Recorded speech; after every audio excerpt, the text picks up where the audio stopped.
Hello, welcome. Dr. Sushma Singh this side. Today in Unit 21, Religion and Politics, we are continuing our topic Approaches to the Study of Religion, and our subtopic is Weber and the Phenomenological Approach. Ever since the publication of Evans Pritchard's newer religion, sociological and the social anthropological studies of religion have increasingly moved in the direction of phenomenology, a trend anticipated in the work of Max Weber.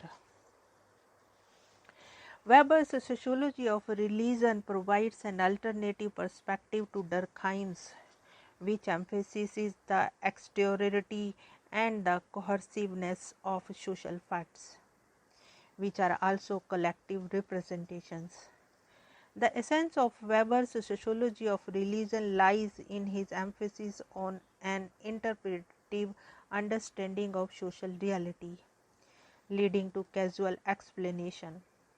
From this perspective, an understanding of religious behavior can only be achieved from the viewpoint of the subjective experiences, ideas, and purposes of the individuals concerned. In short, from the viewpoint of the religious behavior's meaning. Weber studied pre-literate as well as the so-called world religions, Hinduism, Buddhism, Jainism, Judaism, Christianity, and Islam, in order to examine, among other things, the relations between religious beliefs and practices on the one hand and the secular domain of politics, economics, sexuality, etc. on the other. He is unlike Durkheim, who paid particular attention to the relation between it and the religious milieu and did not look at economy. In the Protestant ethics and the spirit of capitalism, Weber argued for a causal relationship between the Protestant ethics and the rise of rational capitalism in Western Europe. Weber said that it is only in the modern Western world that the rational capitalistic enterprises with fixed capital, free labor, and rational specialization and combination of functions bound together in a market economy are to be found, and that economic grounds alone do not provide a satisfactory explanation of the phenomena. He looked at the Calvinist ethics of Protestantism and asserted that the crucial elements of this ethic were the ideas of predestination and calling, that is, the notion that one's fate and one's work are both predetermined by God. This idea of predestination generated anxiety among the Calvinists. In order to cope with this anxiety, the Calvinist put his faith in the hope that God helps those who help themselves. Thus, he himself creates his own salvation, or the conviction of it. This led to worldly asceticism, that is, exercise of restraint on immediate gratification, which had the unintended consequence of accumulation of capital and expanded investment, which nurtured capitalism. It was thus that the Christian aesthetic strode in the marketplace of life. Thus, in Europe, capitalism was an aspect of the process of rationalization, which was facilitated by the theological debates within Christianity.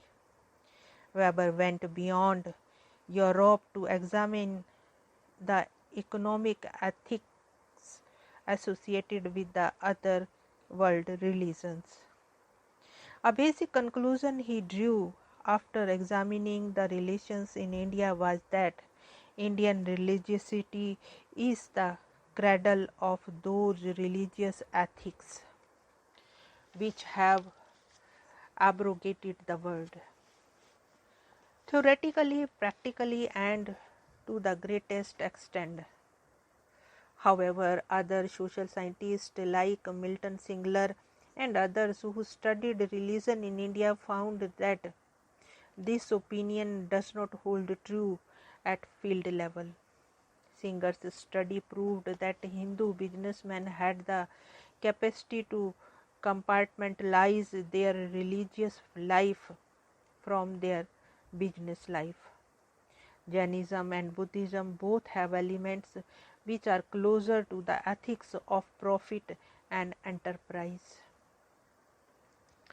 Weber distinguishes between mythicism or the attitude of abandoning worldly involvement and rationally active asceticism, which is this worldly and seeks to master the world. The central concerns of Weber's sociology of religion therefore included the related questions of the future of religion and the nature of human existence in modern society. To him, the religious fate of the mankind is constructed consciously by human beings themselves through the world images they fashion and the social institutions they construct. Weber had an enormous influence on contemporary works in the field. Peter Beger looks upon religion as that special human activity through which the comprehensive, meaningful, sacred cosmos is constructed. Clifford Geertz, a cultural anthropologist, views religion as a cultural system, as a system of symbols implicit in which is a view, word, and a related code of conduct. Both these social scientists stress the importance of interpretive understanding. For Berger, religion is a way to find meaning in life, to bestow legitimacy on social life, and to help it to remove chaos. For Geertz, religion makes human life meaningful in the midst of moral perplexities and social conflicts. Here we want to close this lecture. Thanks for listening.